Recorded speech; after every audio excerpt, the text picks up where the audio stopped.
I like Martian music written by Charles E. Fritsch in 1957. Longtree sat before his hole in the ground and gazed thoughtfully amongst the sandy red hills that surrounded him. His skin at that moment was a medium yellow, a shade between pride and happiness, at having his brief symphony almost completed, with just a faint tinge of red to denote that uncertain, cautious approach to the last note which had eluded him thus far. He sat there unmoving for a while, and then picked up the bowstring and fitted the mouthpiece between his lips. He blew into it softly, and at the same time gently strummed the 3 strings stretching the length of the instrument.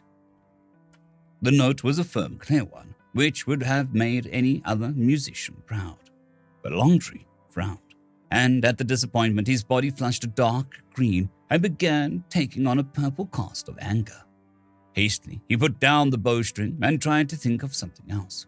Slowly, his normal color returned. Across the nearest hill came his friend, Channel Jumper, striding on the long, thin, ungainly legs that had given him his name. His skin radiated a blissful orange.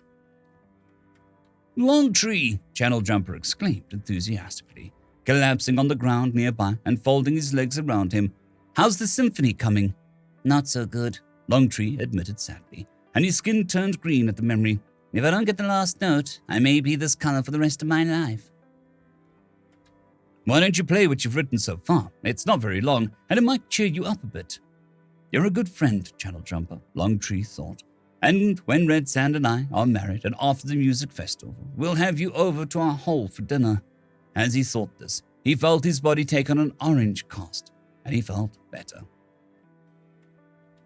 "I can't seem to get that last note," he said, picking up the bowstring again and putting it into position. "The final note must be conclusive, something complete in itself and yet able to sum up the entire meaning of the symphony preceding it." Channel Jumper hummed sympathetically. "That's a big job for one note. It might be a sound no one has ever heard before." Longtree shrugged. "It may even sound alien," he admitted, "but it's got to be the right note." "Play, and we'll see," Channel Jumper urged. Longtree played, and as he played, his features relaxed into a gentle smile of happiness, and his body turned orange. Delicately, he strummed the 3 strings of the bowstring with his long-nailed fingers. Softly, he pursed his frail lips and blew expertly into the mouthpiece. From the instrument came the sounds the likes of which Channel Jumper had never before heard. The Martian sat and listened in evident rapture, his body radiating a golden glow of ecstasy. He sat and dreamed, and as the music played, his spine tingled with growing excitement. The music swelled, surrounding him, permeating him, picking him up in a great hand and sweeping him into a new and strange and beautiful worlds. Worlds of tall metal structure, of vast stretches of greenness, and of water, and of trees, and of small, pale creatures that flew giant metal insects. He dreamed of these things which his planet Mars had not known for millions of years.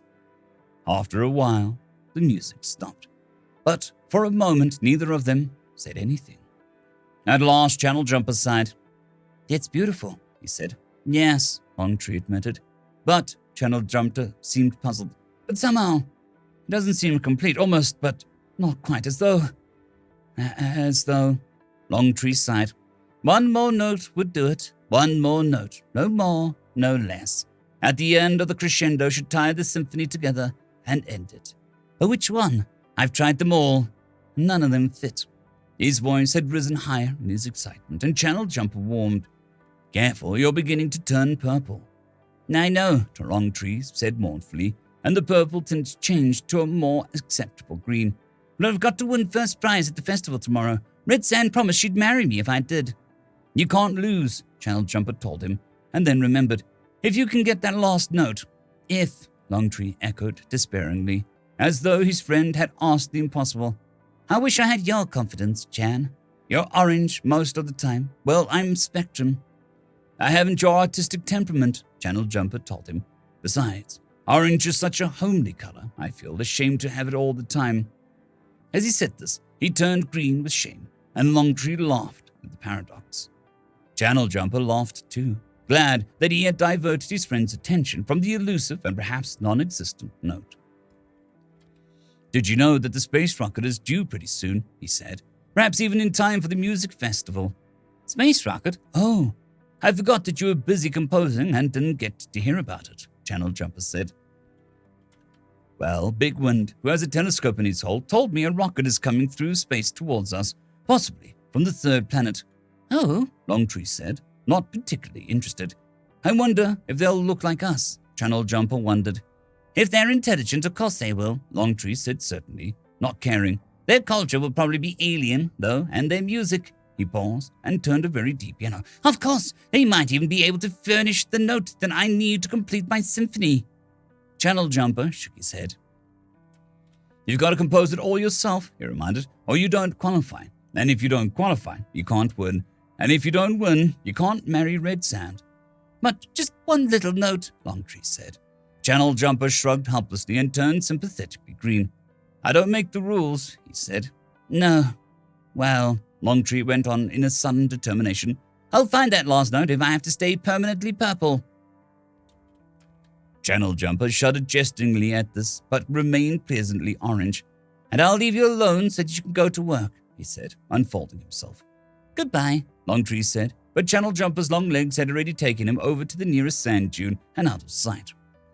Alone, Longtree picked up the bowstring once more, placed it against his stomach, and gave out with a clear, beautiful, experimental note, which was again not the one he desired. He still had not found it an hour later when the sound came. The sound was a low, unpleasant rumble, a sound lower than any Longtree had ever heard, and he wondered what it was. Thinking of it, he remembered he had seen a large flash of fire in the sky a moment before the roar came. But since this last was clearly not likely at all, he dismissed the whole thing as imagined and tried again to coax some new note from this blowstring. A half hour later, Channel Jumper came bounding excitedly over a sand dune. "They're here," he cried, screeching to a halt and emitting yellow flashes of color. "Who's here?" Longtree demanded, turning violet in annoyance at the interruption. "The visitors from space," Channel Jumper explained. "They landed near my hole. They're little creatures, only half as big as we are, but thicker and gray-colored." "Gray-colored?" Longtree repeated incredulously, trying to picture the improbability. "But only on the outside," Channel Jumper went on. "They have an outside shell that comes off and an inside that's sort of pink-orange." "Aha," Longtree said, as though he'd suspected it all the time. "Evidently they wear gray suits of some kind, probably for protection." "They took them off anyway," Channel Jumper said, eager to impart his knowledge. "And they were sort of pink-orange underneath. There are only two of them, and one has long hair." "Strange," Longtree mused, thinking of their own hairless bodies. "Wonder what they want." Channel Jumper shrugged to indicate he didn't know. "The short-haired one followed me," he said. Longtree felt a chill blue of fear creep along his spine. But immediate anger at himself changed it conveniently to purple, and he was certain that Channel Jumper hadn't noticed. When he had controlled himself, he said, "Well, it doesn't matter. I've got to get on with my symphony. That last note—" "He's here," Channel Jumper announced. "What?" Channel Jumper pointed eagerly. The Longtree's eyes followed the direction where the alien stood at the top of a nearby dune staring at them. Longtree could feel his skin automatically turning red with caution, blending with the sand, while the ever-trusting Channel Jumper remained a bright orange. "Good gosh!" the alien exclaimed. "Not only do they look like mortified grasshoppers, they change color too." "What'd he say?" Longtree demanded. "How should I know?" Channel Jumper said. "It's in another language." "And its voice," Longtree exclaimed, almost disbelieving it. Lower than even our drums rumble." "And they talk in squeaks yet," the alien told himself aloud. Longtree regarded the alien carefully. As Channel Jumper had said, the creature was short and had close-cropped hair to its head. The legs were brief and pudgy, and Longtree felt a shade of pity for the creature, who could obviously not get around as well as they. It was undoubtedly intelligent. The space rocket testified to that. And the fact that the creature's skin color stayed a peaceful pink-orange helped assure Longtree the alien's mission was friendly. The alien raised a short arm and stepped slowly forward. "I come in peace," he said, in the language they could not understand. "My wife and I are probably the only humans left alive. When we left Earth, most of the population had been wiped out by atomics. I think we were the only ones to get away. Longtree felt his redness subside to orange as he wondered idly what the alien had said. Except for a natural curiosity, he didn't really care, for he remembered suddenly the symphony that he had to finish by tomorrow if he were to marry Red Sand. But there was an element of politeness to consider, so he nudged Channel Jumper. "Don't just stand there, say something." Channel Jumper flustered and turned several colors in rapid succession. He stammered, welcome to our planet, visitor from space." He motioned to the alien to sit down. "That's not very creative," Longtree accused. "What's the difference?" Channel Jumper pointed out. "When he doesn't understand us anyway." "You guys don't really look like grasshoppers," the man from Earth apologized, coming forward. "It's just the long legs that fooled me from up there. Boy, am I glad to find somebody intelligent on Mars. From the air, we couldn't see any cities or anything, and we were afraid the planet didn't have any life. I wish we could understand each other, though." Longtree smiled pleasantly and wished the creature would go away so that he could search for the last note to his symphony.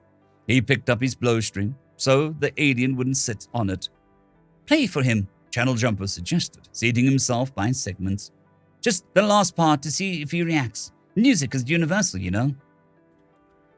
Longtree was going to do just that thing, for despite Channel Jumper's warning that he must compose every single note by himself, he felt an alien viewpoint might be helpful.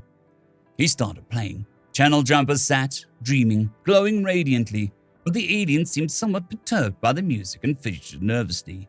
Could it be, Longtree wondered, that the incredible beauty of his composition made it not translate acceptable to alien ears? He dismissed the thought as unlikely. That's a bit high, isn't it?" the creature said, shaking his head. Lost in the sweeping melodies, neither Longtree nor Channel Jumper paid any attention to the meaningless syllables. Longtree played on, oblivious to all else, soaring through the great screaming crescendo that would culminate in a missing note. Vaguely, he became aware of the creature had gotten up, and he turned a small part of his attention to the action. Longtree smiled inwardly, pleased, and turned yellow with pride to think that the man from another planet should so appreciate his symphony that he got up and danced a strange dance and even sang to the music. The alien held onto his ears and leapt erratically, singing, No, stop it. It's too high. My head is bursting." Channel Jumper too seemed pleased by this show of appreciation, though neither of them understood the words, and Longtree swept into the final notes of the rising crescendo with a gusto he had not previously displayed. He stopped where he had always stopped, and the final note came. It startled the Martians. Then the realization swept over them in a glad tides of color. The symphony was complete now. With that final alien sound, Longtree could win both the festival prize and Red Sand with it. The last note was a soft popping sound that came from the creature from another planet. They looked to see him sagging to the ground, his head soft and pulpy.